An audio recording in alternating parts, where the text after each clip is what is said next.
ঐ দোষ মই মদটো একেবাৰে এৰি দিম বুলি ভাবিছোঁ ভাল হ'ব ন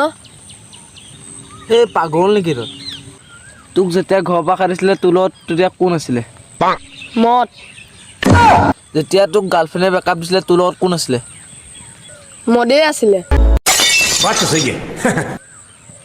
তোক বন্ধুৱে যেতিয়া গালি দিছিলে তোৰ লগত কোন আছিলে মদেই আছিলে তোৰ যেতিয়া দুখ হৈছিলে তোৰ লগত কোন আছিলে ভাই মদেই আছিলে তোৰ লগত যেতিয়া সুখ হৈছিলে তোৰ লগত কোন আছিলে মদেই আছিলে साला ये दुख का खत्म नहीं होता बे তোৰ যদি দুখতো সুখতো সিয়ে আছিলে তই তাক কেলে এৰি দিবলৈ বিচাৰিছ নাই নাই নাই মই মদ নেওঁ নমৰালৈকে মই মদ নেওঁ